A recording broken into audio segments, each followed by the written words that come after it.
Hadis Nabi itu nanti ada bermacam-macam. Ada orang beriman itu yang dimasukkan surga. Ada orang beriman itu yang dimasukkan ke dalam surga. Ada orang beriman itu yang disebut penduduk surga. Kenapa lain-lain, Pak? Karena waktu di dunia amalannya juga lain-lain. Ada orang beriman yang masuk surga. Ini paling murah tiketnya. Mau masuk surga? Kata Nabi begini, ma min abdin qala la ilaha illallah thumma mata ala dhalik illa dakhala al-jannah. Kalau seorang hamba sudah mengucap dua kalimat syahadat, dia yakin dengan kebenaran kalimat itu sampai matinya, orang itu akan masuk surga. Abi Dzar yang waktu itu diajak bicara heran, ya Rasul kok gampang betul? Iya, walaupun orang itu mencuri, iya, walaupun orang itu berzina, iya, biar dia mencuri, biar dia berzina, kalau dia sudah mengucap dua kalimat syahadat, dia yakin dengan kebenaran kalimat itu sampai matinya, itu orang akan masuk surga. Jadi masuk surga cukup dua kalimat syahadat, yakin sampai mati, masuk surga. Itu perkara masuk. Tapi kalau pertanyaannya diterusin, masuknya kapan, Pak? Nah, ini lain lagi urusannya. Sebab ada yang masuknya itu langsung, ada yang mampir dulu. Di sana tempat cuma dua, kalau tidak surga, neraka. Mau ke surga tapi mampir dulu, yang mampirnya jelas di neraka. Kenapa? Dalam hadis qudsi ada riwayat, nanti itu di akhirat, setelah Allah selesai mengatur penduduk surga masuk surga, yang neraka masuk neraka, Allah berkata kepada malaikat Malik, malaikat Malik, labaik ya Allah, itu bajingan-bajingan tengik, manusia-manusia durjana yang waktu di dunia tidak mau sujud, jauh dari ulama, gemar melakukan yang munkarat dan maksiat, hidup di tengah masyarakat selalu jadi bibit keonaran, kufur, sudah masuk neraka semua. Sudah ya Allah. Nah, kalau sudah, coba sekarang kamu masuk, Malik. Saya, iya, masuk neraka. Mau apa ya Allah? Kata Allah, akhriju minan nar man kana fi qalbihi misqala habatin min khardalin min iman. Kau masuk neraka, cari di dalam neraka orang-orang yang ada imannya walaupun kecil sebesar biji zarah, angkat mereka keluar. Masuk malaikat Malik ke neraka, cari orang yang ada imannya, korek-korek. Ya repot, udah pada gosong. Yang ada imannya diangkat ke atas, yang ada imannya diangkat ke atas, lalu dimandikan di Nahrul Hayat, namanya sungai kehidupan di akhirat nanti. Cakep lagi rupanya, bersih lagi wajahnya, apel di hadapan Allah. Kata Allah, bagaimana mas? Kapok nggak sampean? Kapok ya Allah. Nah, kalau kapok, idhab fadkhulil jannah, pergi masuk surga sana. Berangkat mereka ke surga, ketemu sama teman-temannya yang udah sampai lebih dulu, yang nggak pakai mampir lagi. Terjadi dialog.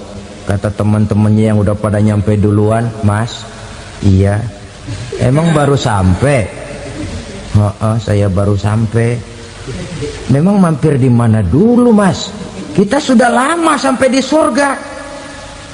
Saudara buka surah Al-Muddatsir ayat 34-35. Ma salakakum fis saqar? Kenapa kamu mampir di neraka Saqar? Qalu lam naku minal musallin. Mereka menjawab, kami mampir di neraka Saqar mas, gara-gara dulunya kami waktu di dunia ndak pernah sholat. Ndak pernah sholat? Ndak pernah. Kan rumahnya dekat masjid, cuma dekat doang mas. Sholat mah enggak saya. nggak pernah ngasih makan fakir miskin, nggak pernah hadir di majelis taklim, pendeknya nggak pernah melakukan kebajikan, maka saya pun mampir di neraka sakor. Untung betul saya punya iman mas sedikit. Waktu hidup di dunia dulu saya pernah mengucap 2 kalimat syahadat, sekali-kalinya waktu mau kawin. Masya Allah, untung saja kawin, kalau nggak kawin polos.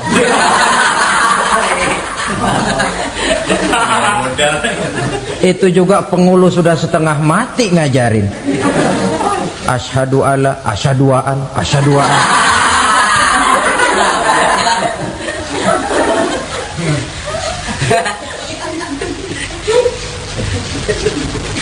Ini namanya masuk surga, ada mampir dulu. Ada pula orang mukmin itu yang dimasukkan surga. Namanya dimasukkan kan terima beres. Saya masuk ke rumah, jalan sendiri, cari tempat sendiri. Saya dimasukkan ke dalam rumah, terima beres, pokok ada di dalam, itu dimasukkan namanya. Nggak pakai mampir. Tapi tentu tiketnya lebih mahal ketimbang yang pertama tadi. Apa kata Allah? Innal ladzina amanu wa amilus salihat la ukaffiranna anhum sayyi'atihim wa la udkhilannahum jannah. Sesungguhnya orang-orang yang beriman kemudian beramal soleh, kami hapuskan segala dosa dan kesalahannya, kami masukkan mereka ke dalam surga. Lihat ayatnya, Allah yang memasukkan, kita yang dimasukkan. Tidak pakai transit, tidak usah mampir. Cuma tidak cukup syahadat, tidak cukup amanu, tapi diiringi dengan wa'amilus salih. Iman, amal. Tidak cukup syahadat, lalu dibuktikan dia sholat, dia zakat, puasa, lalu dia melakukan berbagai macam kebajikan. Ini yang menyebabkan dia tidak pakai mampir di tempat yang bernama sakor.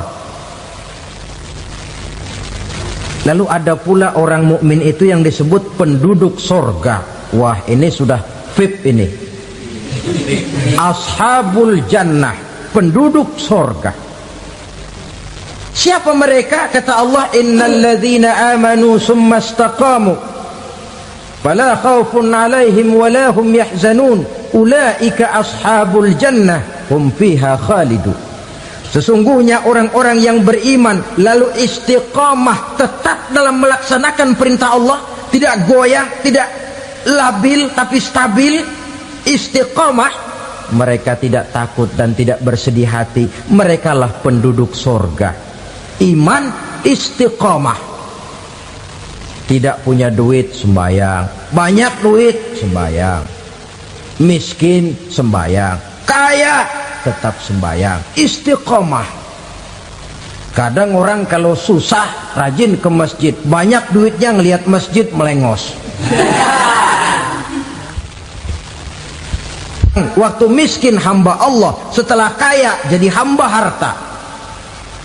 Bergeser, tidak ada nilai istiqomahnya. Saudara-saudara, dengan begitu penduduk neraka itu dua. Ada penduduk permanen, ada penduduk yang semi permanen. Yang semi permanen orang-orang beriman yang mempunyai dosa besar. Mereka masuk ke neraka untuk menerima azab sesuai dengan dosanya. Bila selesai masa azab itu, mereka akan diangkat untuk ditempatkan kembali ke dalam surganya Allah Subhanahu wa ta'ala. Nah, dikala itulah saudara-saudara, ada yang disebut syafaat dari Rasulullah Sallallahu Alaihi Wasallam. Tapi tentu jangan lupa, syafaat ini ibarat kain menambal dia. Kita punya kain bolong-bolong sedikit, syafaat yang menambal. Sholat kita ada kurang dikit, sedekah kita ada campur riak dikit, amalan kita ada tidak karena Allah dikit, kita berharap syafaat. Jadi biarlah kain masih bolong-bolong, yang penting punya kain. Tapi kalau kainnya tidak ada, yang ditambal apanya? Sholat tidak, puasa tidak, zakat tidak, berharap syafaat saja. Ya, terlalu berlebihan itu. Saudara hadirin yang saya hormati, apabila selesai proses penghisaban, proses penghitungan, maka dikala itulah manusia terbagi dalam dua kelompok besar. Fariqun fil jannah wa fariqun fis sa'ir. Sekelompok orang-orang beruntung yang masuk ke dalam surga, dan sekelompok lagi masuk ke dalam neraka. Ibu-ibu, saudara-saudara kaum muslimin rahimakumullah, pada pertemuan yang lalu sudah saya jelaskan bahwa hidup selalu berakhir dengan kematian. Apabila datang kematian menimpa seseorang, datanglah kiamat baginya. Itu yang disebut dengan kiamat kecil. Hakikatnya mati adalah perpindahan dari kehidupan di dunia ini menuju kehidupan di alam barzakh. Menunggu kita di alam barzakh sampai datangnya saat kiamat. Entah 10 tahun, entah 100 tahun, entah 1000 tahun, hanya Allah saja yang maha tahu. Adapun orang-orang beriman yang melakukan amal kebajikan dalam kehidupan di dunia ini, masa penantian yang lama di alam barzakh buat mereka sebentar saja. Tetapi bagi orang-orang kafir yang ingkar, yang tidak beriman kepada Allah, yang hidup di dunia cuma menumpuk-numpuk dosa, tentu penantian di alam barzakh akan merupakan waktu yang sangat lama. Bukankah dalam kehidupan kita waktu itu memang relatif? Contoh misalnya, bagi pemuda-pemudi yang sedang duduk asyik memadu cinta, waktu 4-5 jam saja rasanya cuma 4-5 menit, tenggelam oleh keasikan. Tapi buat orang yang berbaring di rumah sakit, meratap di balik-balik apa itu tembok derita kata lagu, di balik dinding-dinding penjara, sehari bagai seminggu, seminggu rasa sebulan, sebulan boleh jadi rasa setahun. Penantian yang sangat lama. Kapan kiamat itu akan datang? Ini rahasia Allah. Jangankan kita yang orang awam, baginda Nabi sendiri tidak diberitahu oleh Allah kapan kiamat itu akan terjadi. Tetapi sungguh pun demikian, banyak hadis-hadis yang menjelaskan ciri atau tanda-tanda datangnya kiamat. Nah, kalau sudah bicara soal tanda kiamat itu ada dua. Pertama yang disebut alamatus sughra, tanda-tanda kecil. Ini waktunya masih ada tenggang. Ada yang dinamakan alamatul kubra, tanda-tanda besar. Artinya kiamat sudah diambang pintu. Apa tanda-tanda kecil dari datangnya hari kiamat itu?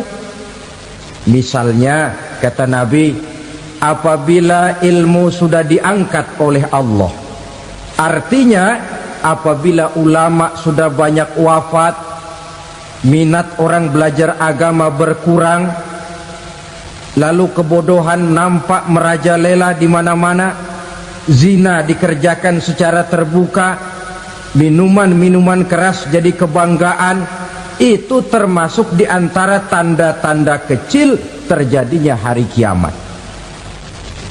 Apalagi misalnya iza waladatil ammatu rabbataha, apabila budak sudah melahirkan tuan. Apa maksudnya? Ada yang mentafsirkan apabila anak sudah bisa membudaki orang tuanya. Orang tua yang melahirkan dia, yang membesarkan dia, demi setelah si anak besar jadi orang berpangkat, bertitel, berharta, berkedudukan, jadilah orang tua itu budaknya. Sehingga sering dibilang kalau orang tua kaya, anak jadi raja, tapi kalau anak yang kaya, orang tua sering jadi budak. Apalagi munculnya fitnah yang bergelombang, timbul perang antara dua bangsa yang besar, waktu berjalan terasa sangat pendek sekali. Itu merupakan tanda di antara tanda-tanda kiamat. Termasuk di dalamnya sulit membedakan mana laki, mana perempuan. Kan kalau tanda-tanda kayak begini sekarang sudah banyak kita lihat kan. Ulama banyak wafat, penggantinya sulit. Zina dikerjakan berterang-terangan, minuman keras jadi kebanggaan, banyak anak membudaki orang tuanya, sulit membedakan mana laki mana perempuan. Kadang-kadang dari belakang kita lihat perempuan bener, begitu kita colek nengok jenggotan.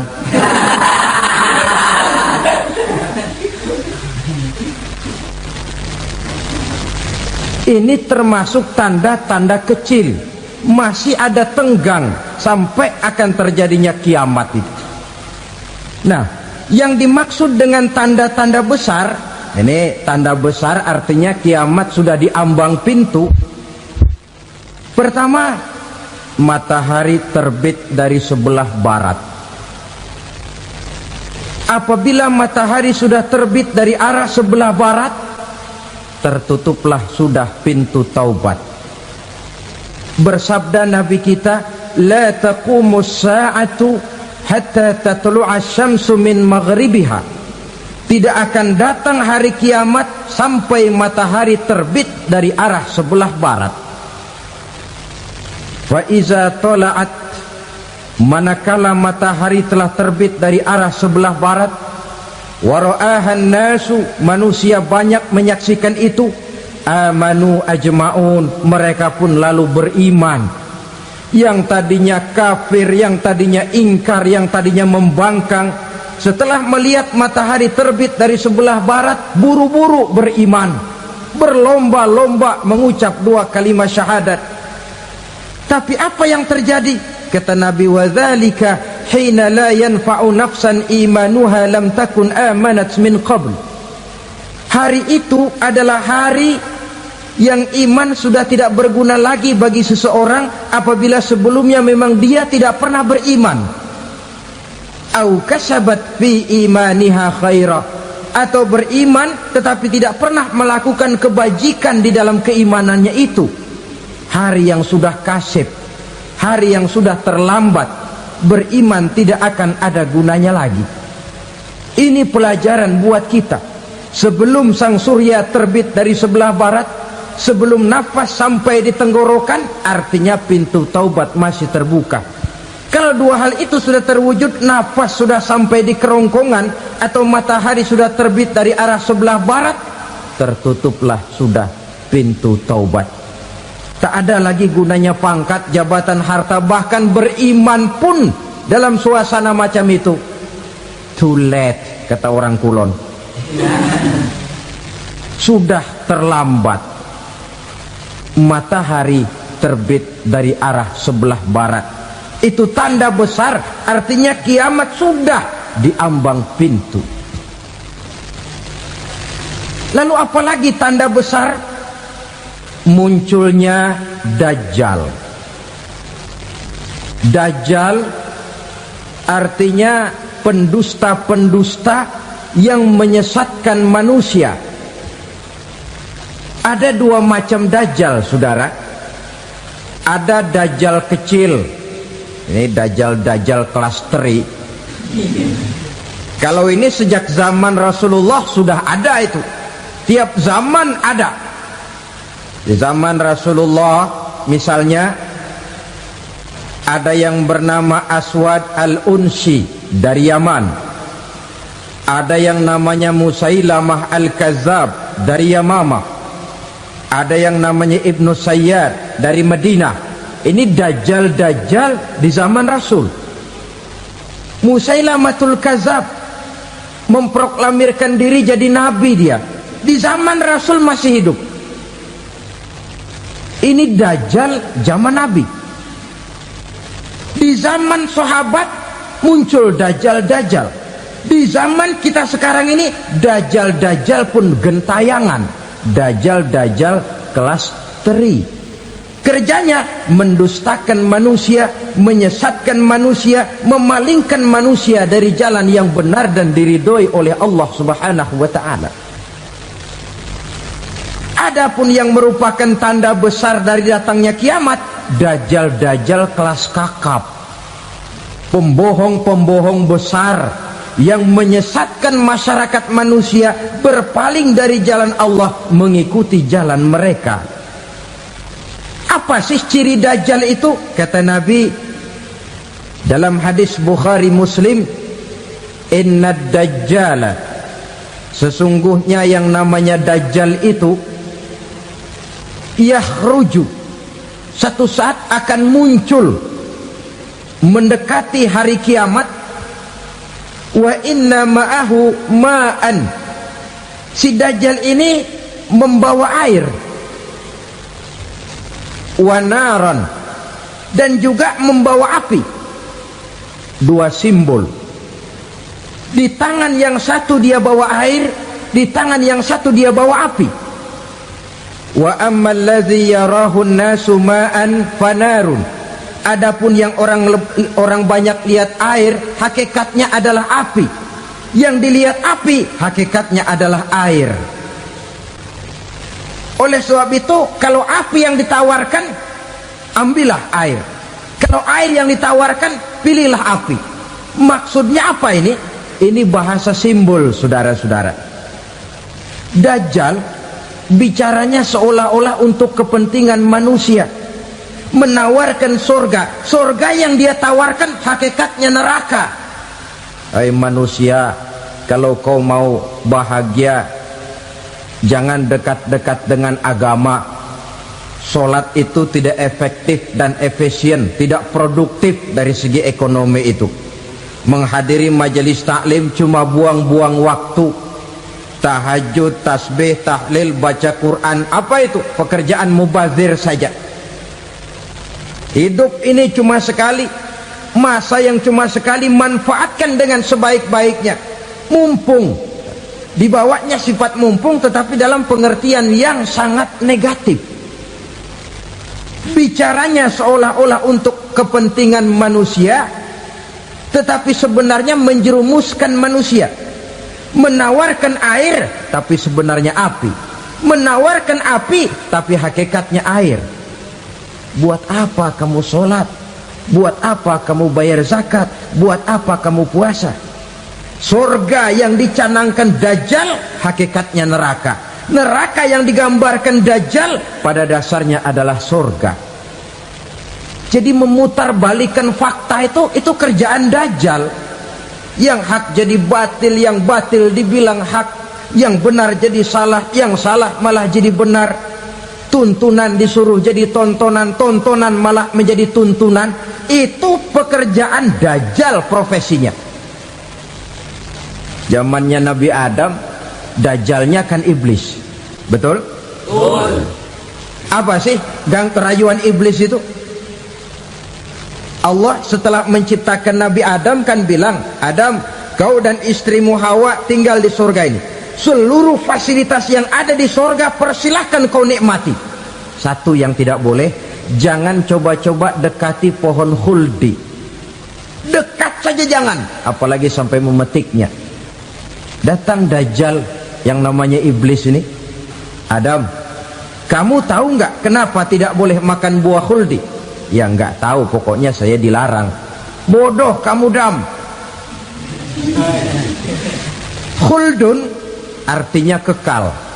Kalau kamu makan itu buah, kau akan kekal di surga buat selamanya. Allah tidak kepengen, maka dilarang kamu makan buah khuldi.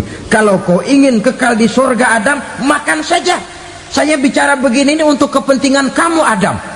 Ini kan ciri-ciri Dajjal. Bicaranya sih seolah-olah untuk kepentingan Nabi Adam, hakikat sebenarnya menjerumuskan Nabi Adam supaya ingkar dan melanggar larangan dari Allah Subhanahu wa ta'ala. Jadi setelah muncul Dajjal, timbul kekacauan-kekacauan di masyarakat. Banyak yang terpengaruh, terpedaya dan terpesona, termasuk mereka yang memproklamirkan diri jadi nabi, mereka yang memproklamirkan diri jadi rasul di zaman sesudah Rasulullah wafat. Itu adalah Dajjal. Maka saya ingatkan, kalau di zaman kita sekarang ini ada orang ngaku jadi nabi, ada orang ngaku jadi rasul, biar bahasa Arabnya kental, Quran hafal, hadis ribuan hadis hafal, biar pakai serban sampai menyengser ke tanah, bahasa Arabnya fasih, tapi dia mengaku jadi nabi, jadi rasul, kita umat Islam wajib tidak percaya, wajib untuk tidak percaya. Itulah dajjal zaman kita sekarang ini. Tidak mustahil mereka datang mempengaruhi orang awam supaya berpaling dari Rasulullah, mengikuti mereka. Nah, di akhir zaman nanti, mendekati hari kiamat, Dajjal ini muncul, Dajjal kelas kakap, menyesatkan masyarakat manusia untuk berpaling dari Islam, mengikuti seruan mereka. Apalagi di antara datangnya kiamat itu, tanda yang besar itu, turunnya Nabiullah Isa Al-Masih, putra Maryam. Menurut berbagai hadis yang sahih, Nabi Isa Al-Masih nanti akan turun lagi, tidak membawa risalah yang baru, tapi meluruskan risalah Islam ini yang telah banyak ditinggalkan oleh masyarakat. Bahkan ada hadis menjelaskan beliau akan membunuh Nabi, mematahkan kayu-kayu salib, lalu melaksanakan haji dan umrah mengikuti syariat Nabi Muhammad, bukan membawa agama baru, menjadi semacam mujaddid, reformer, menyelamatkan manusia dari bisikan Dajjal. Bahkan ada riwayat yang menjelaskan bahwa Nabi Isa berhasil mengalahkan Dajjal, mengembalikan masyarakat manusia kembali kepada ajaran Islam yang datang dari Allah, dibawa oleh Rasulullah Sallallahu Alaihi Wasallam. Dengan kata lain, turunnya Nabi Isa bukan sebagai Nabi dan Rasul baru, tetapi mengikuti syariat Nabi kita Muhammad Sallallahu Alaihi Wasallam. Saudara hadirin, ibu-ibu hadirat yang saya hormati, kemudian apalagi di antara tanda-tanda besar akan datangnya kiamat itu? Keluarnya asap atau awan. Kata Nabi, inna min asyrati sa'ah dukhanan yamla'u ma bainal masyriqi wal maghrib. Di antara tanda-tanda kiamat, munculnya awan antara langit dan bumi. Ini pun diperkuat dalam surah Ad-Dukhan ayat 10. Fartaqib yauma ta'ti as-sama' bidukhanin mubin fayughshan nas hadza azabun alim.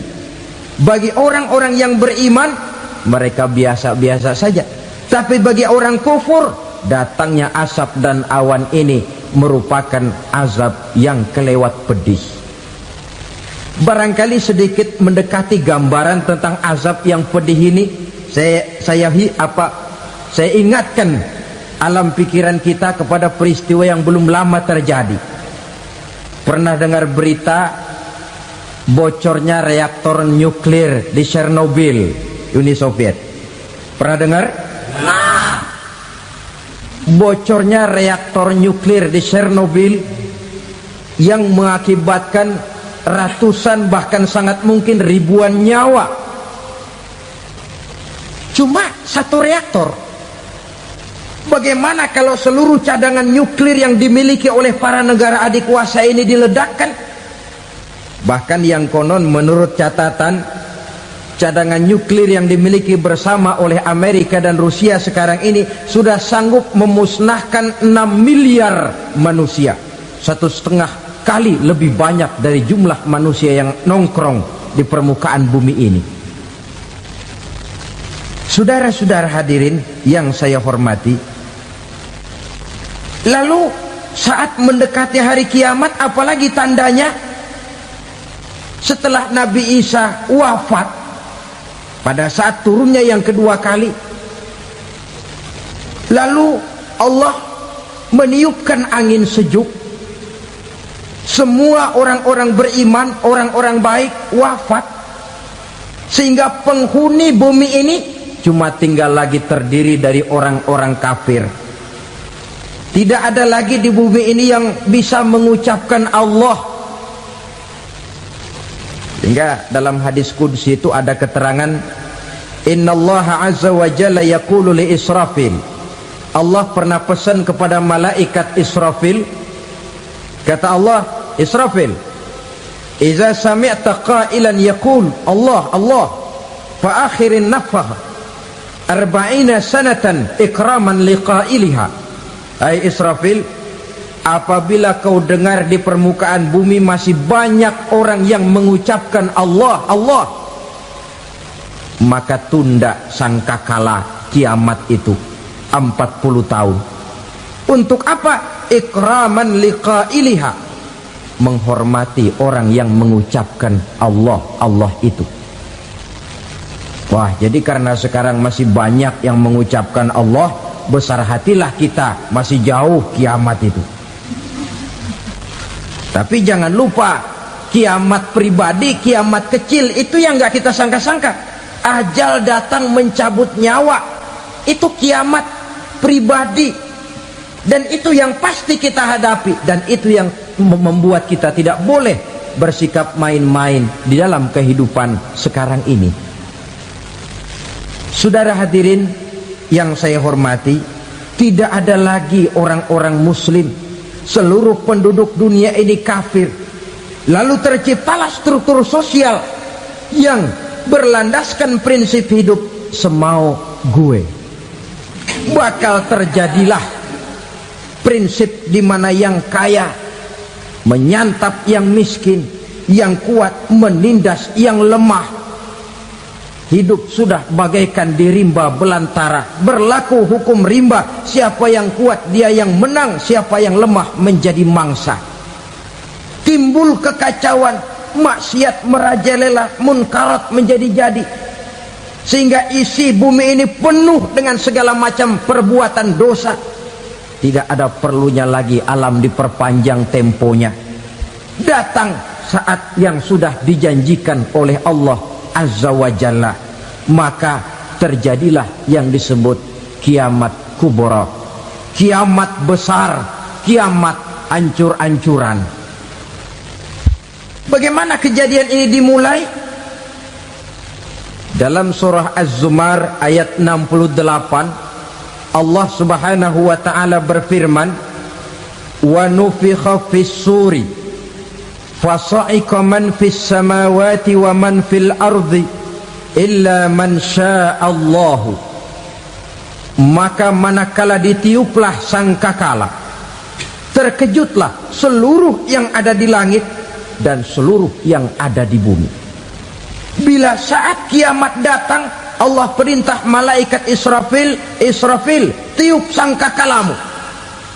Ditiuplah sangkakala oleh malaikat Israfil.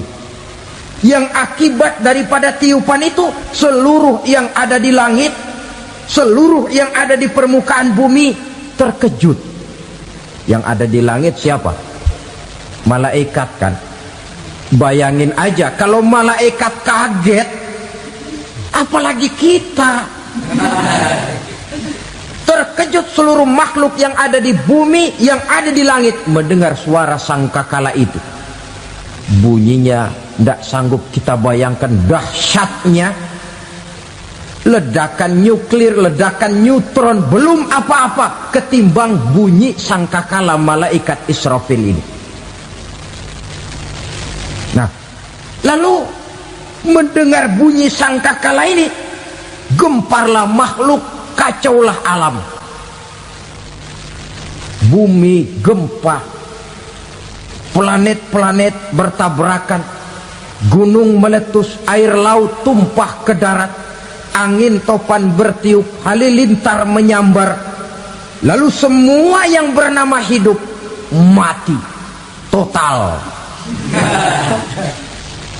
Mati bareng tanpa persiapan. La haula wala quwata illa billah. Saya kadang-kadang dalam tafakur bermohon, ya Allah, mudah-mudahan saya enggak nemuin kiamat beneran. Ngeri. Tidak bisa kita bayangkan macam apa suasana seperti itu. Allah saja banyak memberikan gambaran, misalnya Al-Qari'ah, wa mal qari'ah, wa ma adraka mal qari'ah. Kejadian yang menggemparkan. Tahukah kamu apa kejadian yang menggemparkan itu? Yauma yakunun nasu kal farasil mabsus wa takunul jibalu kal ihnil manfus. Pada saat itu manusia berterbangan bagai kupu-kupu, gunung berterbangan seperti kapas ditiup angin. Gunung saja macam kapas, konon lagi manusia. Kematian total, mulai semut sampai gajah mati, jin mati, iblis mati, malaikat mati. Malaikat saja mati. Saudara hadirin yang saya hormati, kematian total yang tanpa persiapan. Orang bilang, Pak, kalau mati bareng begitu yang repot malaikat maut dong ya. Cabut sana, cabut sini. Itu kalau menurut logika kita, mestinya begitu menurut logika. Tapi logika juga yang nggak perlu serepot itu. Sebab untuk mematikan listrik di wilayah DKI, di wilayah Jakarta, nggak perlu tiap rumah didatengin, matiin, ya lama. Cukup dari kantor pusatnya saja PLN, tekan satu tombol, gelaplah seluruh Jakarta. Saudara hadirin yang saya hormati, kematian total. Lalu setelah kematian total, planet-planet juga mati, dalam arti tidak bergerak dan beredar. Angin mati, dalam arti tidak bertiup. Air mati, dalam arti tidak ada riak gelombang. Pokoknya semua mati. Kullu nafsin za'iqatul maut, semua yang bernafas mati. Dalam ayat lain, kullu man 'alaiha fan, semua yang ada di permukaan bumi fana. Yang kekal cuma Allah Subhanahu wa ta'ala. Yang paling belakang mati malaikat maut dan malaikat Israfil. Tapi mati juga sesuai dengan janji Allah. 40 lamanya. Tidak dijelaskan oleh Abi Hurairah 40 jam, apa 40 hari, apa 40 tahun. Hadis-hadis cuma menyebutkan 40 saja. Sunyi alam, yang tinggal cuma Allah saja lagi. Ketika itu Allah berseru-seru, katanya, limanil mulkul yauma, siapa para penguasa hari ini? Mana itu raja-raja dan penguasa yang dulu mengaku jadi Tuhan? Fir'aun, mana Fir'aun sekarang? Yang dulu jadi raja, merasa berhasil, sombong, lalu tidak mau turun-turun dari kekuasaannya, sampai kepada puncak kekurang ajarannya mengangkat diri jadi Tuhan. Mana itu Fir'aun? Namrus, mana sekarang Namrus? La ilaha illa ana, ternyata tidak ada Tuhan lain selain daripada aku, kata Allah. Proses kemudian, saudara-saudara, turunlah hujan dari langit, 40 lamanya hujan itu. Tidak jelas juga 40 jam apa 40 hari. Setelah air turun membasahi, datanglah tiupan sangkakala yang kedua. Semua yang bernama mati bangkit dari kuburnya masing-masing. Ini yang disebut Yaumul Ba'thi, hari kebangkitan. Allahu Akbar. Pada saat kita bangkit dari kubur kita masing-masing, kumpul di padang mahsyar namanya. Bayangin aja, saya sendiri nggak sanggup bayangin. Manusia sejak zaman Adam sampai zaman kiamat kumpul bareng di tempat sama. Berapa banyaknya itu?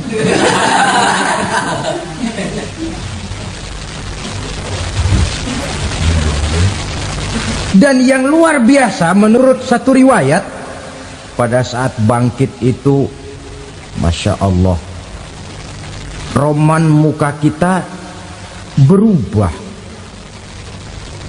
disesuaikan dengan amalan kita waktu di dunia ini. Barang siapa yang waktu di dunia amalannya itu amalan tikus, di akhirat nanti dia bangkit dari kubur, mukanya seperti muka tikus. Gagah betul badannya, tapi mukanya seperti tikus. Kenapa? Amalannya waktu di dunia seperti amalan tikus. Apa amalan tikus itu? Suka ngegeragoti barang yang sudah disimpan rapi-rapi. Orang sudah simpan uang rapi-rapi, simpan perhiasan rapi-rapi, digeragoti oleh tikus. Maling-maling, pencoleng-pencoleng, koruptor-koruptor, itu nanti di akhirat nanti kita lihat mukanya seperti muka tikus.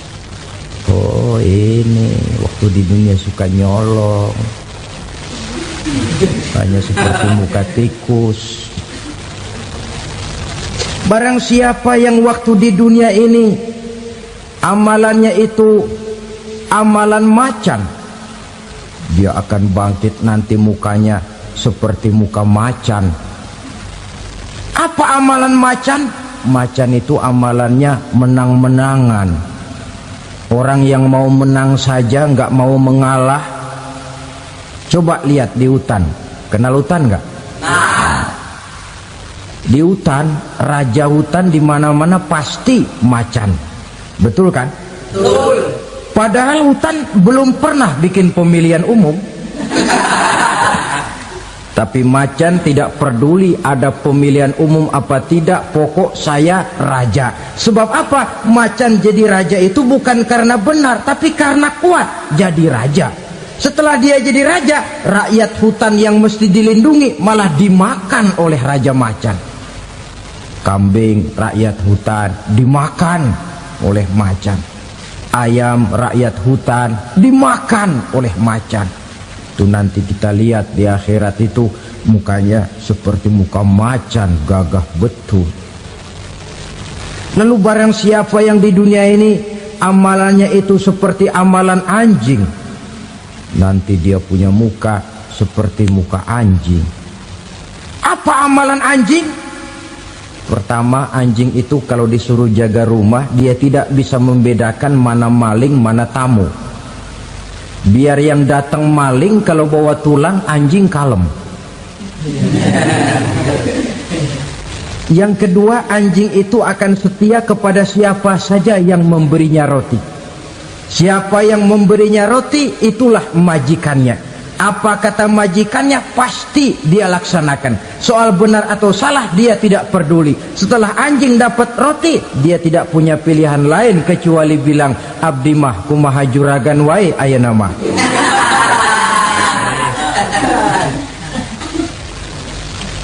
Saudara hadirin yang saya hormati, berkumpul di padang mahsyar, tiap orang sibuk dengan persoalannya masing-masing. Matahari waktu itu didekatkan oleh Allah, panas luar biasa. Ada yang saking panasnya itu mencucurkan peluh keringat sampai sebatas mata kakinya.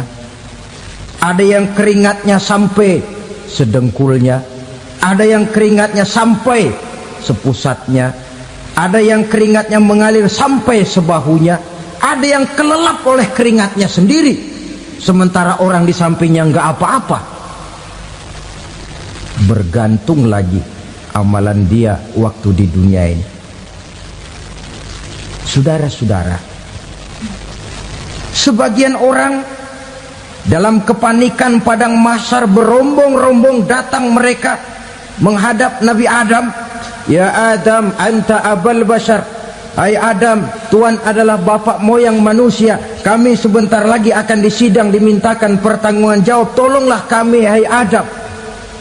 Kata Nabi Adam, jangankan nolongin sampean, saya sendiri tanggung jawab di hadapan Allah. Ketika dulu tidak boleh makan khuldi, saya serobot. Sudahlah, urus diri masing-masing saja, nafsi. Begitu kata Nabi Nuh, begitu kata Nabi Ibrahim. Tiap orang bertanggung jawab sendiri-sendiri. Ketika itulah saudara-saudara, nikmatnya menjadi umat Nabi besar Muhammad sallallahu alaihi wasallam. Sebab apa? Walaupun menurut abjad kita ini umat paling belakang, paling belakang kita ini toh, karena Nabi Muhammad adalah Nabi akhir, tapi akan dihisap lebih dulu, lewat di atas sirat lebih dulu, masuk surga lebih dahulu ketimbang umat-umat belakangan. Ketika Rasul mendekati ajal, beliau tanyakan itu kepada malaikat Jibril. Malaikat Jibril berkata, Muhammad jangan khawatir, Allah sudah berjanji, inni haramtul jannata ala sairil anbiya hatta tadkhulaha anta wa haramtuha ala sairil umami hatta tadkhulaha ummatuka. Surga aku haramkan buat seluruh nabi kecuali kalau engkau Muhammad sudah masuk ke dalamnya, dan surga aku haramkan buat seluruh umat kecuali kalau umatmu Muhammad sudah masuk ke dalamnya. Logikanya, walaupun menurut abjad kita umat paling belakang, bakal dihisap paling dulu, lewat di atas sirat paling dulu, masuk surga paling dulu, kalau mampir ke neraka juga paling dulu. Ya resiko. Jangan mau enaknya aja paling dulu. Saudara hadirin yang saya hormati, setelah masa kebangkitan itu jangan dikira begitu bangkit langsung diperiksa. Masih menunggu menanti ribuan tahun perhitungan padang mahsyar untuk sampai kepada proses yang disebut yaumul hisab, hari perhitungan. Seorang demi seorang bakal dipanggil. Bayangkan saja, kita se-RT saja di absen, kadang-kadang perlu waktu lama. Ini manusia sejak zaman Nabi Adam sampai datang hari kiamat, satu demi satu disidang di hadapan Qadhi Rabbul Jalil. Status sosial copot sudah waktu itu. Yang pernah jadi hartawan di situ tidak lagi kelihatan kehartawanannya. Yang pernah jadi jenderal tidak lagi dipanggil jenderalnya. Yang ustadz tidak lagi dipanggil al-mukarramnya. Seluruh status sosial selesai. Dipanggillah kita seorang demi seorang menghadap Qadhi Rabbul Jalil.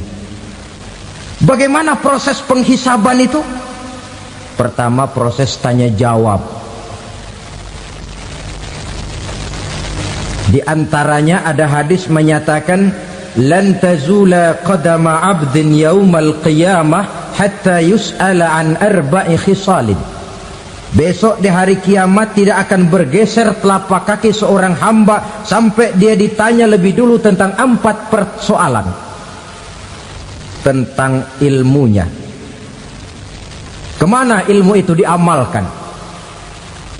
Tentang umurnya, di mana umur itu dihabiskan. Tentang masa mudanya, kemana masa muda itu dipakai. tentang hartanya, dari mana harta itu didapat dan kemana harta itu dibelanjakan. Ini termasuk proses tanya jawab. Jadi kalau istilah pengadilan dunia, nama Fulan bin Fulan. Kamu waktu di dunia diberikan umur panjang untuk apa? Pernah mengalami masa muda, kemana kau habiskan masa remajamu? Kau diamanahkan ilmu, dengan apa ilmumu kau amalkan? Kau diberikan harta, dari mana harta kau dapat, kemana kau belanjakan? Tak seorang pun yang bisa mungkir. Sebab apa? Dikala itu yang menjadi saksi bukan orang. Yang menjadi saksi adalah seluruh anggota badan kita. Tangan bicara, kaki jadi saksi terhadap seluruh amalan yang pernah kita kerjakan pada saat kehidupan di alam dunia ini. Selesai proses tanya jawab, lalu diperlihatkan buku catatan kita waktu hidup di dunia ini. Jangan lupa Allah itu menyiapkan 2 superkomputer kepada kita. Sebelah ditempelin sebelah kanan, yang sebelah tempelin di sebelah kiri. Komputer itu namanya Raqib dan Atid, 2 malaikat yang apabila baik kita lakukan, refleks saja akan menulis kebajikan kita. Jahat kita kerjakan akan tertulis. Catatan itu nanti diperlihatkan kepada kita. Waduh, alangkah malunya pada saat diperlihatkan catatan kita, buku rapot kita merah melulu. Barangkali diperiksa sambil diomelin, brengsek lo. Buku merah melulu begini, bagaimana waktu hidup di dunia? Tidak cukup diperlihatkan buku catatan kehidupan, rekaman kehidupan. Rekaman kehidupan kita secara utuh sejak terlahir sampai ajal datang merenggut nyawa.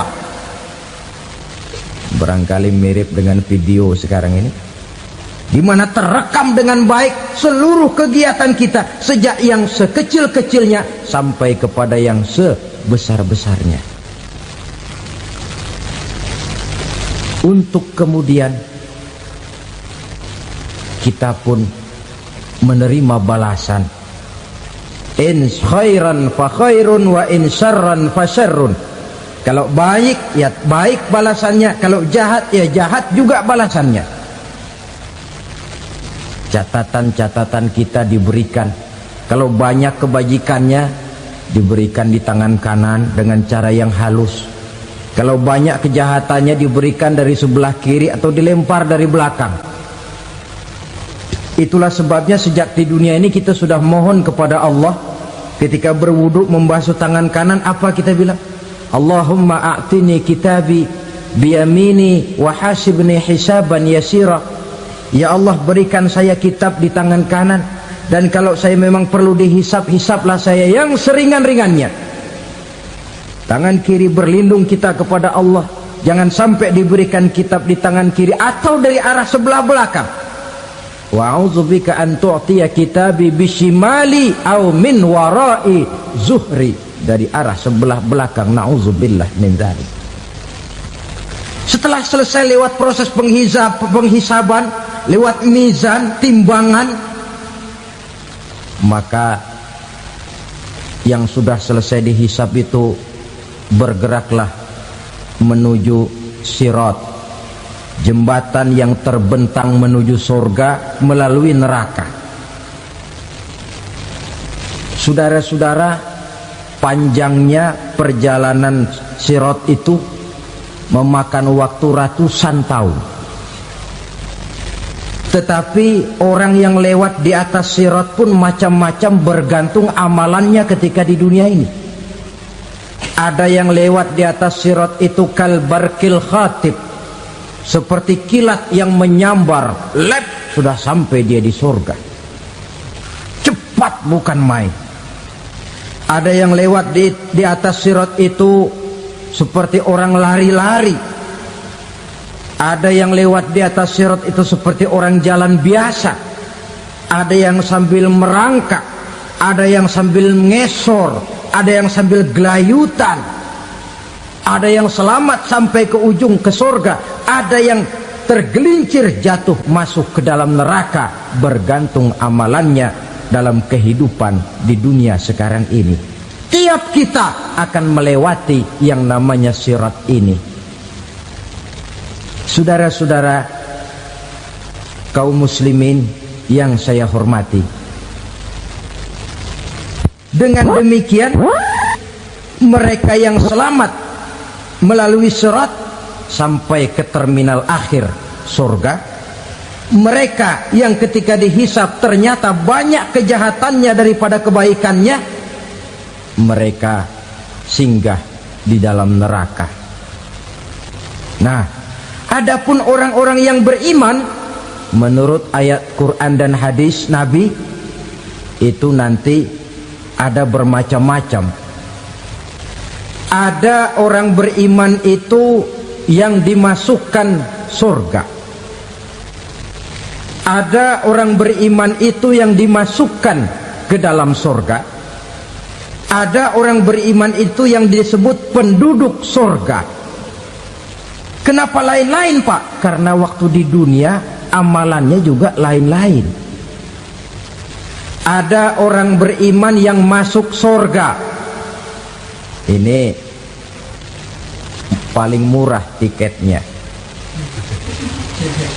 Mau masuk surga? Kata Nabi begini, ma min abdin qala la ilaha illallah thumma mata ala dhalik illa dakhalal jannah. Kalau seorang hamba sudah mengucap dua kalimat syahadat, dia yakin dengan kebenaran kalimat itu sampai matinya, orang itu akan masuk surga. Abi Dzar yang waktu itu diajak bicara heran, ya Rasul kok gampang betul? Iya, walaupun orang itu mencuri, iya, walaupun orang itu berzina, iya, biar dia mencuri, biar dia berzina, kalau dia sudah mengucap dua kalimat syahadat, dia yakin dengan kebenaran kalimat itu sampai matinya, itu orang akan masuk surga. Jadi masuk surga cukup dua kalimat syahadat, yakin sampai mati, masuk surga. Itu perkara masuk. Tapi kalau pertanyaannya diterusin, masuknya kapan, Pak? Nah, ini lain lagi urusannya. Sebab ada yang masuknya itu langsung, ada yang mampir dulu. Di sana tempat cuma dua, kalau tidak surga, neraka. Mau ke surga tapi mampir dulu, yang mampirnya jelas di neraka. Kenapa? Dalam hadis qudsi ada riwayat, nanti itu di akhirat, setelah Allah selesai mengatur penduduk surga masuk surga, yang neraka masuk neraka, Allah berkata kepada malaikat Malik, malaikat Malik, labaik ya Allah, itu bajingan-bajingan tengik, manusia-manusia durjana yang waktu di dunia tidak mau sujud, jauh dari ulama, gemar melakukan yang munkarat dan maksiat, hidup di tengah masyarakat selalu jadi bibit keonaran, kufur, sudah masuk neraka semua. Sudah ya Allah. Nah, kalau sudah, coba sekarang kamu masuk, Malik. Saya, iya, masuk neraka. Mau apa ya Allah? Kata Allah, akhriju minan nar man kana fi qalbihi misqala habatin min khardalin min iman. Kau masuk neraka, cari di dalam neraka orang-orang yang ada imannya walaupun kecil sebesar biji zarah, angkat mereka keluar. Masuk malaikat Malik ke neraka, cari orang yang ada imannya, korek-korek. Ya repot, udah pada gosong. Yang ada imannya diangkat ke atas, yang ada imannya diangkat ke atas, lalu dimandikan di Nahrul Hayat, namanya sungai kehidupan di akhirat nanti. Cakep lagi rupanya, bersih lagi wajahnya, apel di hadapan Allah. Kata Allah, bagaimana mas? Kapok nggak sampean? Kapok ya Allah. Nah, kalau kapok, idhab fadkhulil jannah, pergi masuk surga sana. Berangkat mereka ke surga. ketemu sama teman-temannya yang udah sampai lebih dulu, yang nggak pakai mampir lagi. Terjadi dialog. Kata teman-temannya yang udah pada nyampe duluan, "Mas, iya, emang baru sampai?" "Oh, saya baru sampai." "Memang mampir di mana dulu, Mas? Kita sudah lama sampai di surga." Saudara buka surah Al-Muddatsir ayat 34-35. "Ma salakakum fis saqar?" Kenapa kamu mampir di neraka Saqar? Qalu lam naku minal musallin. Mereka menjawab, kami mampir di neraka Saqar, Mas, gara-gara dulunya kami waktu di dunia tidak pernah sholat. Tidak pernah sholat? Tidak pernah. Kan rumahnya dekat masjid. Cuma dekat doang, Mas. Sholat mah enggak saya. Enggak pernah ngasih makan fakir miskin, enggak pernah hadir di majelis taklim, pendeknya enggak pernah melakukan kebajikan, maka saya pun mampir di neraka Saqar. Untung betul saya punya iman, Mas, sedikit. Waktu hidup di dunia dulu saya pernah mengucap 2 kalimat syahadat, sekali-kalinya waktu mau kawin. Masya Allah. Untung saja kawin, kalau nggak kawin polos.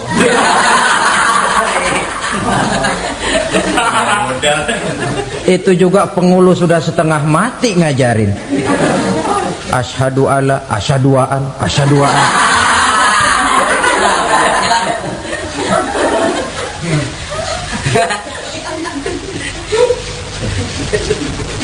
Ini namanya masuk surga, ada mampir dulu. Ada pula orang mukmin itu yang dimasukkan surga. Namanya dimasukkan kan terima beres.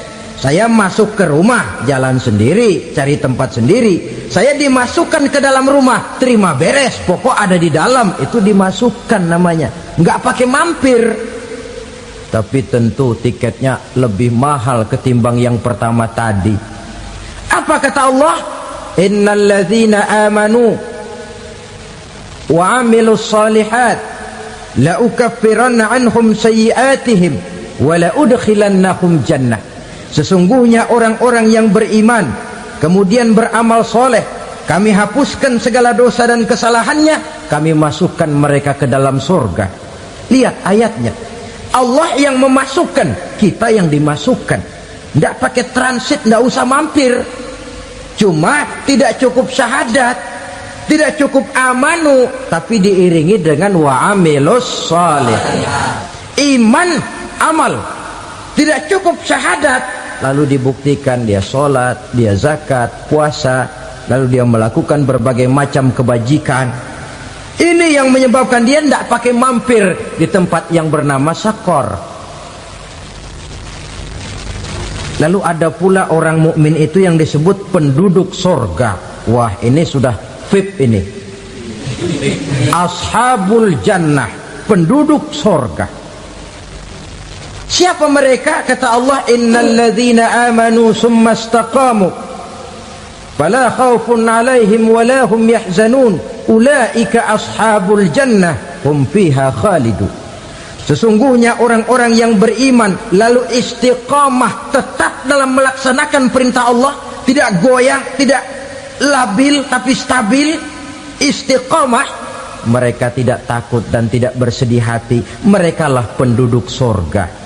Iman, istiqamah. Tidak punya duit, sembahyang. Banyak duit, sembahyang. Miskin, sembahyang. Kaya, tetap sembahyang. Istiqamah. Kadang orang kalau susah rajin ke masjid, banyak duitnya ngelihat masjid melengos. Waktu miskin hamba Allah, setelah kaya jadi hamba harta. Bergeser, tidak ada nilai istiqomahnya. Saudara-saudara, dengan begitu penduduk neraka itu dua. Ada penduduk permanen, ada penduduk yang semi permanen. Yang semi permanen orang-orang beriman yang mempunyai dosa besar. Mereka masuk ke neraka untuk menerima azab sesuai dengan dosanya. Bila selesai masa azab itu, mereka akan diangkat untuk ditempatkan kembali ke dalam surganya Allah Subhanahu wa ta'ala.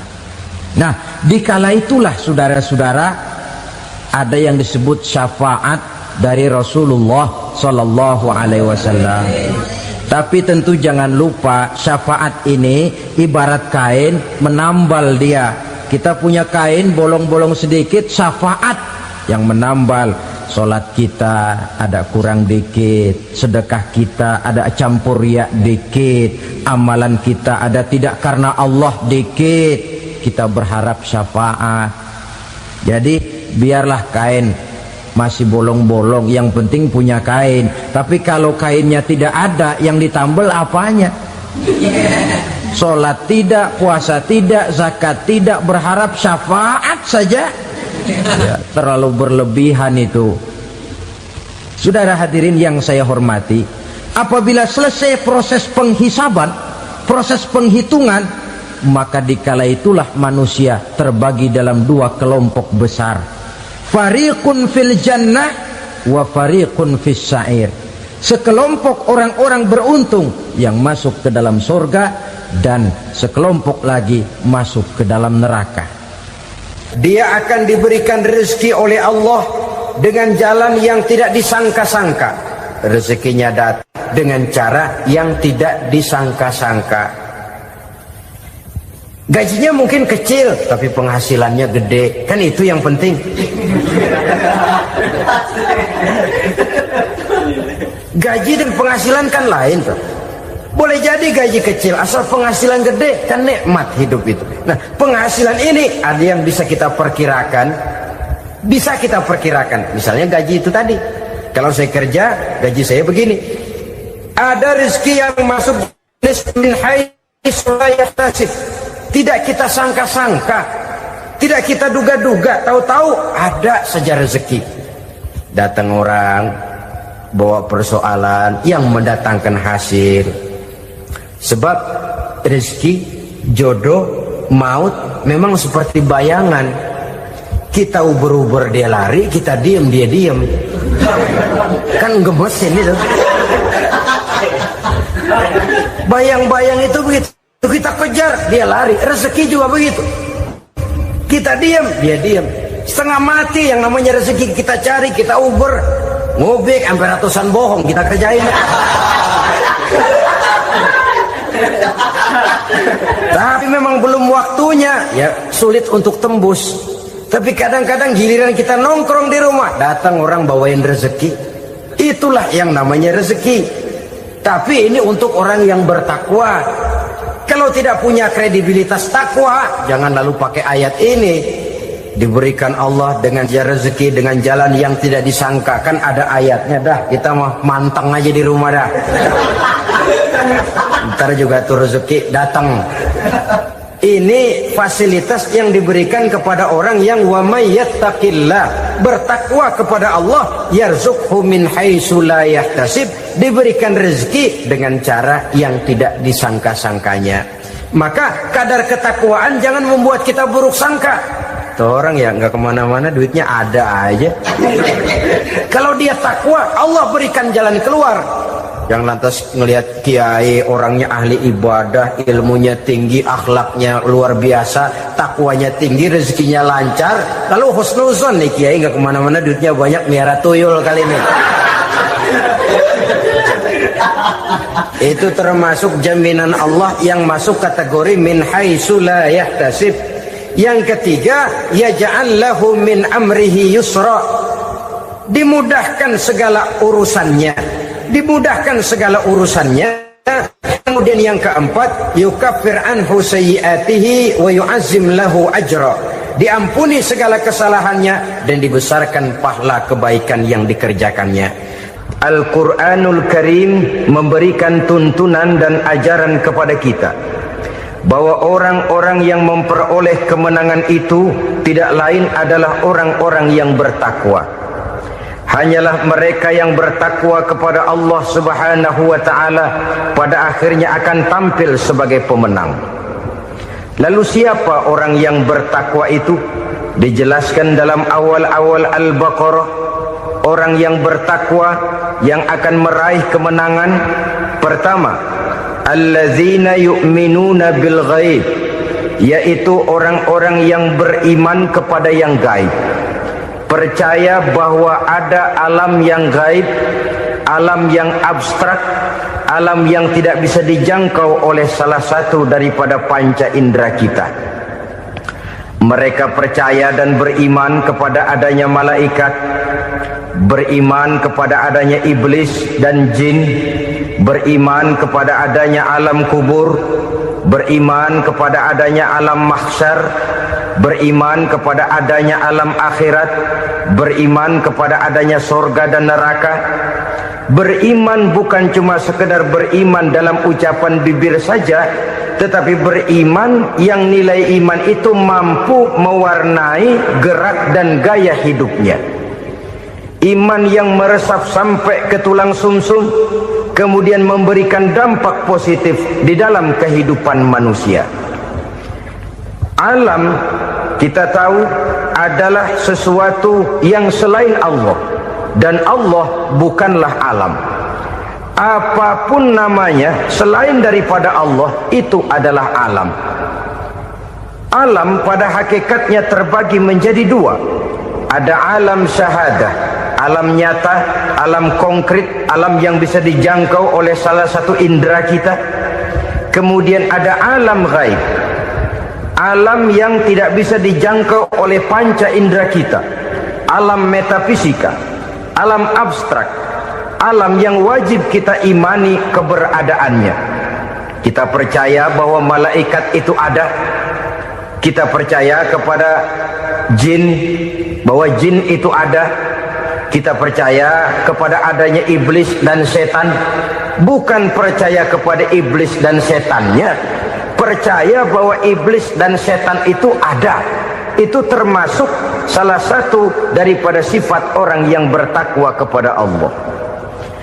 Saudara-saudara kaum muslimin rahimakumullah, kecenderungan pembangunan yang lebih bersifat materialistis biasanya menggeser aspek kehidupan rohani. Orang berpikir empiri, dan dalam pola pikir yang demikian maka alam gaib tidak lagi mendapat perhatian. Aspek kehidupan yang bersifat rohaniah malah mulai ditinggalkan. Akibatnya terjadilah kepincangan di dalam kehidupan kita. Pernah ada satu pengalaman pribadi dalam perjalanan kembali ke tanah air. Dalam pesawat di sebelah kanan saya duduklah seorang Jerman namanya Heiner Simonsen. Iseng saya ajak kenalan, saya ajak ngobrol, saya tanya dia. Saya bilang, Mas Heiner ini, kalau pesawat yang kita tumpangi ini jatuh ke bawah, kira-kira apa yang bakal terjadi, Mas? Dia bilang, kita semua akan mati. Begitu? Ya. Oke. Apa itu mati? Tanya saya. Dia bilang, untuk tahu apa itu mati, kita harus tahu lebih dahulu apa itu hidup. Saya pikir nih bule bisa ngomong juga. Baiklah kata saya. Apa hidup menurut Anda itu? Oh, hidup itu dia bilang, kalau seluruh anggota badan kita bekerja secara normal, paru-paru memompa darah secara normal, jantung berdetak secara normal, sel-sel tubuh bekerja secara fit, dan organisme tubuh hanya mau bekerja secara normal, dia bilang, kalau kita memberi makan yang cukup, menu yang teratur, dan gizi yang lengkap. Saya bilang, kesimpulannya apa, Ner? Dia jawab, hidup adalah dari tangan ke mulut. Life is from the hand to the mouth, kata dia. Hidup adalah dari tangan ke mulut. Jadi masalah hidup tidak lebih daripada masalah isi perut. Orang pergi pagi, pulang sore, peras keringat, banting tulang, perut yang dibelain. Saya bilang, you are wrong. Sampean salah, Ner. Kamu orang Islam bukan? Bukan. Pantas. Kenapa saya salah? Dia bilang, ya jelas salah. Salahnya di mana? Kamu ini manusia. Kalau hidup cuma dari tangan ke mulut, saya bilang, kambing di kampung saya juga begitu pikirannya, Ner. Itu kambing di kampung saya, asal perutnya kenyang, sudah hidup dia. Perkara besok bagaimana, lusa prospeknya macam mana, bulan depan ada apa, kambing nggak pernah mikir. Di kampung saya kambing juga pikirannya begitu. Kamu Kristen ya? Tadinya. Loh kok tadinya, lalu apa sekarang kamu ini? Dia bilang, sekarang saya netral. Saya tidak beragama, tapi saya percaya kepada Tuhan sebagai pencipta alam. Saya ingat benar dia bilang, I haven't any religious, but I believe to God as the creator of the world. Kenapa bisa netral begitu, Ner? Habis saya bingung katanya. Islam bilang Islam baik, Kristen bilang Kristen baik, Hindu Buddha bilang Hindu Buddha baik, semua agama baik. Saya netral sekalian, nggak beragama. Yang penting saya percaya kepada Tuhan. Saya bilang, Ner, kamu ini kayak orang mau beli celana, lalu bingung. Yang satu bilang Levi's bagus, yang satu bilang Blue Jean hebat, yang satu bilang Wool England hebat. Celana ini hebat, celana itu bagus, celana ini hebat. Semua celana bagus, kamu bingung. Akhirnya netral, tidak pakai celana. Itu juga salah. Saya pikir-pikir, kemudian saya melihat bahwa dua pola berpikir Henner ini nampaknya sudah mulai menggejala di lingkungan masyarakat bangsa kita. Disadari atau tidak, secara jujur kita harus berkata, dua pola pemikiran Henner ini mulai berkembang di tengah masyarakat bangsa kita. Pertama, pola pikir materialisme. Hidup adalah dari tangan ke mulut. Masalah hidup tidak lebih masalah isi perut. Itu yang perlu dibela, dan disitulah arti kehidupan. Pergi pagi, pulang sore, peras keringat, banting tulang untuk mempertahankan perut. Kalau sudah kemari cara orang berpikir, maka buat apa percaya kepada yang gaib? Untuk apa sholat? Untuk apa puasa? Untuk apa zakat? Untuk apa menghadiri majelis taklim? Tanpa kepercayaan kepada yang gaib, hidup berjalan menurut alur empiris dan materialis. Kalau sudah ke sana cara orang berpikir, biasanya orang lalu cenderung menghalalkan segala cara. Hanyalah orang yang percaya bahwa akhirat ada. Hanyalah orang yang percaya bahwa alam kubur itu ada. Hanyalah orang yang percaya bahwa malaikat itu ada, hidupnya akan lebih terarah dan terkendali. Karena kepercayaan kepada yang gaib, yang merupakan fase daripada kehidupan setelah hidup yang sekarang ini, mewarnai gerak pribadi seseorang di dalam dia melakukan kegiatan hidupnya. Pola berpikir materialisme, disadari atau tidak, mulai menggejala di lingkungan masyarakat bangsa kita. Hidup tidak lebih dari urusan tangan ke mulut, mulut ke tangan, tangan ke mulut. Asal perut sudah kenyang, hiduplah sudah. Perkara bagaimana prospek hari yang akan datang, bagaimana akhirat, tidak jadi persoalan. Ini yang oleh Nabi diperingatkan, ad-dunya sijnul mu'min wa jannatul kafir. Dunia adalah penjara bagi orang beriman dan surga bagi orang kafir.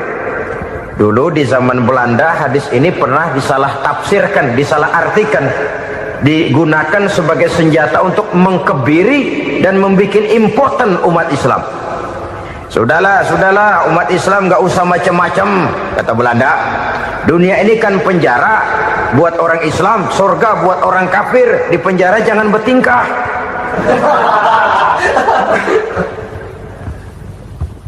Pengertiannya tidak begitu.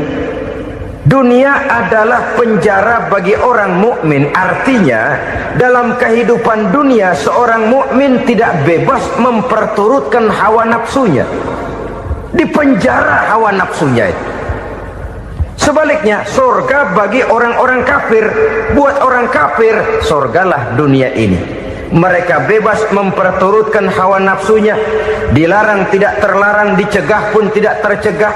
mereka hidup menurut alur bisikan nafsu mereka sendiri. Kemudian bila ajal datang, maut merenggut nyawa, selesailah surganya sampai di situ. Maka bagi orang-orang yang tidak percaya kepada adanya akhirat, kepada adanya alam gaib, surganya sebatas umurnya. Sekali lagi, surganya sebatas umurnya. Bila umur selesai, ajal pun datang merenggut nyawa, selesailah sudah surganya sampai di situ. Alangkah pendeknya perjalanan orang-orang yang tidak percaya kepada alam gaib ini. Bagi kita mukmin, jikalau kita mampu memenjarakan hawa nafsu, kita bisa bahagia di dunia ini. Dan Islam memang tidak menyuruh kita sengsara di dunia. Raih dunia, kejar dunia, gapai dunia sebagai alat untuk mencapai kebahagiaan di akhirat nanti. Hidup adalah satu perjalanan panjang yang terbentang sejak kita terlahir dari alam rahim sampai kepada alam akhirat nanti. Andai kata kita gagal meraih kebahagiaan di dunia, toh kita masih punya akhirat. Tapi jangan jadi dalil yang melemahkan semangat. Biarin dah kita di dunia kebelangsak, yang penting akhirat. Akhirnya dunia benar-benar kebelangsak. Bagaimana dunia ini bisa kita raih, dan bagaimana meraih dunia untuk menunjang kepentingan akhirat nanti. Yang kedua, dari pikiran Heiner yang saya lihat menggejala di lingkungan masyarakat bangsa kita, timbulnya manusia-manusia netral. Seolah-olah Tuhan yes, agama no. Sama Tuhan percaya, agama ogah. Tuhan ngangguk, giliran agama godeng. Padahal hampir dalam setiap ayat dalam Quran, kata-kata amanu biasanya bergandeng dengan wa amilus sholihat, iman dan amal soleh. Ini sebagai isyarat Tuhan dan agama jangan pernah dipisah-pisah. Apabila kita bertuhan, maka kita harus beragama. Apabila kita beragama, maka agama itu harus bersumberkan dari Tuhan yang kita imani itu. Tidak mungkin kita pisah, Tuhan yes, agama no. Sama Tuhan percaya tapi agama bikin sendiri. Sembayangnya cukup bengong 2 jam madep ngulon.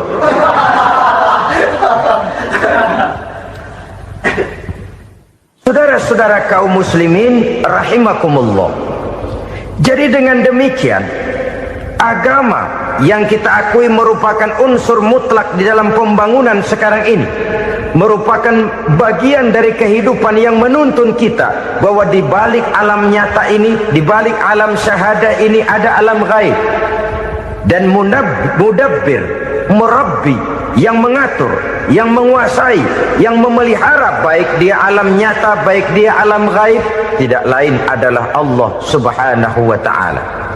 Di sana ada satu super power, satu maha kekuatan yang kita perlu bersandar kepadanya. Sebagai makhluk nyata yang hidup di alam nyata, berbuatlah secara nyata sebagaimana harusnya kita berbuat. Karena Islam jelas bukan agamanya orang pemalas. Islam jelas bukan agamanya orang yang mengajarkan setelah selesai sholat boleh duduk, nggelenggem ayam-ayam, ndelohom, menghitung bintang di langit sambil menunggu keajaiban. Tidak. Islam adalah agama yang mengajarkan apabila sholat sudah selesai kamu kerjakan, bertebaranlah di permukaan bumi, cari karunia Tuhanmu. Jangan hidup berpangku tangan menunggu keajaiban, karena hidup bukan undian. Jangan berharap untung besar tanpa mau peras keringat. Tapi di sebalik itu toh kita juga harus yakin bahwa di sisi usaha nyata yang kita lakukan ada satu super power, satu maha kekuatan gaib yang menentukan berhasil dan tidaknya usaha kita. Kepercayaan kepada hal semacam inilah yang mendorong kita untuk mempunyai sandaran vertikal, agar jikalau usaha ini berhasil, kita tidak lupa diri dan lupa daratan.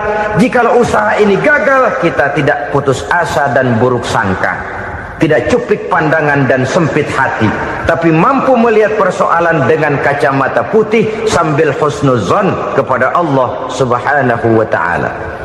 Kita percaya malaikat itu ada yang namanya Raqib dan Atid, mengawasi gerak hidup kita sampai kepada gerak hati kita. Ini memberikan sugesti agar kita berhati-hati, tidak sejengkal tanah pun kita bisa berlindung dari pengawasan rakib dan atid. Ada munkar nakir yang akan menyoal kita di alam kubur. Ada malaikat Malik, penjaga neraka. Ada malaikat Ridwan yang menjaga surga. Kita percaya kepada adanya jin, kita percaya kepada adanya setan, iblis. Percaya kepada adanya, bukan mempercayai si setan, si iblis lalu menjadikannya sebagai teman. Tidak. Percaya bahwa mereka itu ada dan merupakan makhluk Allah yang gaib, yang diciptakan Allah Azza wa Jalla. Kepercayaan kepada alam gaib memberikan motivasi terhadap gerak lahir manusia, sehingga dengan motivasi kepercayaan kepada yang gaib, gerak lahir jadi lebih terarah, jadi lebih terpelihara. Pernah seseorang bertanya, "Pak, apakah adanya akhirat bisa dibuktikan secara ilmiah?" Saya bilang tidak bisa, tidak bisa. Kenapa? Karena yang berangkat nggak pernah pulang kemari lagi. Kalau dia pulang kemari bisa kita tanya bagaimana enak di sono. Cuma secara moral saya katakan, lebih beruntung orang yang percaya kepada akhirat daripada yang tidak. Sekarang saudara percaya akhirat ada, lalu saudara baik-baik di dunia, sholat, puasa, zakat, menolong orang lain, menebarkan kebajikan. Saudara mati, andai kata akhirat tidak ada, toh dalam hidup saudara sudah berbuat baik, paling tidak nama saudara akan dikenang sebagai orang baik. Sebaliknya, saudara percaya, kata saya, bahwa akhirat tidak ada, lalu hidup semau-maunya, tenggelam dalam maksiat dan munkarat, menentang Allah, tidak mau ruku dan sujud. Lalu saudara mati, kemudian akhirat ada, ayo mau apa? Bekal tidak punya. Jadi secara moral lebih beruntung orang yang percaya kepada adanya akhirat daripada yang tidak percaya. Dan itu alam gaib yang tidak bisa dibuktikan secara eksakt. Jangankan untuk membuktikan seperti itu, dalam kehidupan sehari-hari saja yang kita rasakan tidak selalu berbentuk toh. Angin, bagaimana sih bentuknya angin? Kita tidak tahu. Merah, buktinya kalau dikerok merah. Yang merah itu kulit, yang kulit kita bukan anginnya. Sakit, rasa sakit itu ada, tapi bagaimana bentuk sakit kita nggak pernah tahu. Kalau kita makan cabai pedas, bagaimana bentuk pedas itu tidak ada, tapi rasa ada. Bentuk pedas hijau, cabainya bukan pedasnya. Tidak semua yang kita rasakan bisa kita gambarkan dalam bentuk yang konkret. Oleh karena itu, sekali lagi bahwa kepercayaan kepada alam yang gaib mampu memberikan satu sugesti yang menata kehidupan seseorang lebih lurus, lebih terarah, dan lebih terkendali. Maka wajar kalau kepercayaan kepada yang gaib mengantarkan seseorang untuk meraih kemenangan. Kenapa? Dia percaya kepada yang gaib, bahwa akhirat ada, bahwa alam kubur ada, bahwa pertanggungan jawab itu ada. Maka dia lalu tidak hidup saenae udele dewe gitu loh. Tidak hidup menurut seleranya sendiri, terarah, teratur. Ini cirinya yang pertama, orang bertakwa yang akan meraih kemenangan, mereka beriman, mereka percaya kepada yang gaib. Bahkan hal-hal konkret saja selalu berangkat dari yang gaib. Saudara-saudara, para remaja, para pemuda sekarang ini tidak pernah tahu toh siapa yang akan jadi teman hidup saudara. Kita bisa saja ngerancang, mentargetkan, tapi toh akhirnya yang namanya jodoh bukan kekuasaan kita.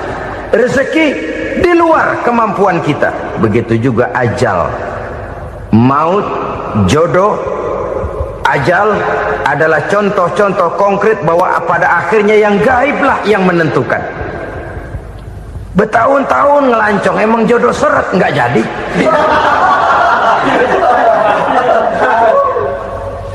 begitu kenal baru setengah malam nginep ditangkap hansip kan. Hal-hal semacam itu kadang-kadang kita berpikir suuzon, gilet, perempuannya cakep banget, lakinya rebek amat.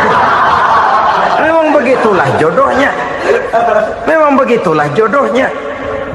Saudara hadirin ma'asyiral muslimin yang saya hormati, jadi hal-hal yang konkret saja kita yakini sepenuhnya ditentukan oleh satu superpower yang gaib itu tadi. Dari sanalah segala ketentuan itu berangkat dan kesanalah segalanya akan kembali. Maka kepercayaan kepada yang gaib meluruskan gerak hidup seseorang dan itu akan mengantarkan dia kepada meraih kemenangan. Satu. Yang kedua, wa yuqimuna shalah. Orang bertakwa yang akan meraih kemenangan itu adalah orang-orang yang mendirikan sholat. Kenapa sholat mengantarkan orang untuk meraih kemenangan? Yang jelas, inna sholata tanha anil fahsya'i wal munkar. Sholat mampu mencegah manusia dari perbuatan keji dan munkar. Banyak filsafat hidup yang terkandung di dalam sholat ini. Sejak kita wudhu sampai kita menghadap ke arah kiblat, sampai kita melakukan gerak-gerak sholat, bacaan-bacaan yang ada di dalam sholat, lalu sampai kepada mengucapkan salam. Banyak filsafat hidup yang terkandung di dalam sholat. Umpamanya saja, setelah takbiratul ihram mulai kita dengan sholat dalam posisi berdiri, diajarkan dalam kitab-kitab fikih agar kita melihat ke arah tempat sujud. Ini kan filsafat kehidupan. Kalau kamu sholat dalam posisi berdiri, lihat tempat sujud. Jangan sholat mata jelalatan, sebab nanti bisa mengurangi kekhusyuan. Jadi wajar kalau ia dikatakan bahwa yang paling afdol adalah shaf yang di depan. Kenapa? Secara harfiah pengertiannya akan lebih mengundang kekhusyuan. Kenapa? Kalau kita di shaf paling depan di masjid umpamanya paling banter, kita lihat tembok. Tapi kalau kita shaf di tengah atau di belakang, orang-orang di depan kita pun akan kelihatan. Yang bajunya loreng, yang bajunya genggang, yang bajunya macam-macam. Kita lihat, kadang-kadang kita pikirin, ada yang bajunya bolong. Kita sholat tapi dalam hati, ini orang bajunya robek, ya nggak tahu apa. Ada saja hal-hal yang mengusik kekhusyuan kita. Oleh sebab itu diajarkan dalam posisi berdiri, lihat, arahkan pandangan matamu kepada tempat sujud. Ini kan filsafat kehidupan. Maksudnya apa? Kalau lagi diri, lihat dong tempat sujud. Kalau udah di atas, ingat dong sama yang bawah. Kalau sudah tinggi, ingat dong dari mana kamu berangkat.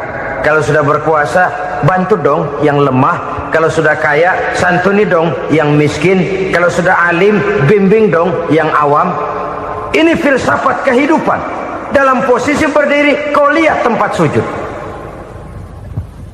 Ini akan melahirkan kepekaan sosial, di mana seseorang mau tahu kepada orang lainnya. Bagaimanapun kaya kita, tinggi pangkat dan jabatan kita, jikalau hidup hanya untuk kepentingan perut sendiri saja, rasanya belum membawa manfaat di dalam kehidupan kita. Tapi efek yang tertinggi sesungguhnya, sholat mencegah manusia dari perbuatan keji dan munkar. Perbuatan keji dan munkar, walaupun kelihatannya mendatangkan uang, membawa keuntungan, tapi itu keuntungan semu, keuntungan sementara. Dengan menipu orang lain kita bisa dapat untung, tapi tidak membawa berkah. Dan itu adalah kerugian besar dalam kehidupan kita. Maka untuk meraih kemenangan harus dimulai dengan membentuk kepribadian yang tegar, memiliki sandaran vertikal yang langsung kepada Allah Subhanahu wa ta'ala. Dan itu hanya bisa kita tempuh melalui jalur ibadah formal yang sudah ditentukan Allah, yakni sholat yang 5 waktu. Untuk memperkuat itu ada sholat-sholat sunnah, rawatib, nawafil, sebagai terminal kontrol cadangan untuk memelihara stabilitas temperatur batin di dalam kita berhubungan dengan zat yang maha gaib, yaitu Allah Subhanahu wa ta'ala. Orang sering bertanya, Pak, itu tetangga saya nggak sholat, duitnya nggak habis-habis Pak. Nggak sholat tapi mobilnya tambah terus, nggak sholat tapi usahanya makin maju. Tapi di sisi lain ada orang yang rajin sholat, rezekinya butak bener. Anaknya mana kurus, mana korengan. Saudara hadirin ma'asyiral muslimin rahimakumullah, harus saya katakan bahwa sholat memang bukan untuk cari duit. Sholat adalah sandaran vertikal kita kepada Allah. Sedangkan soal rezeki itu berkaitan dengan sifat Allah Maha Pengasih dan Maha Penyayang. Allah Maha Pengasih, siapapun dikasih kalau mau usaha. Allah Maha Penyayang, tidak semua orang disayang oleh Allah Azza wa Jalla. Dan belum tentu banyak harta itu merupakan nikmat. Mungkin juga istidraj.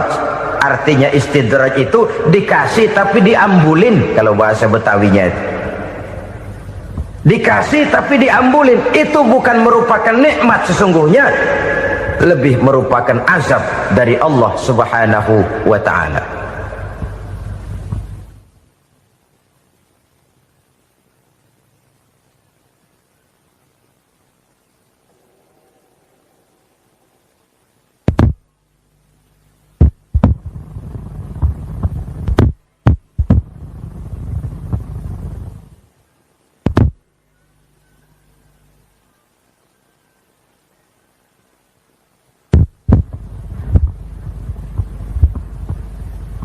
Agama mempunyai sistem sholat, dan kita umat Islam telah dituntun oleh Allah Subhanahu wa ta'ala yang wajibnya 5 kali dalam sehari semalam mendirikan sholat, dan itu tentu berada dalam jangkauan kemampuan manusia. Pada awalnya barangkali kita memang merasa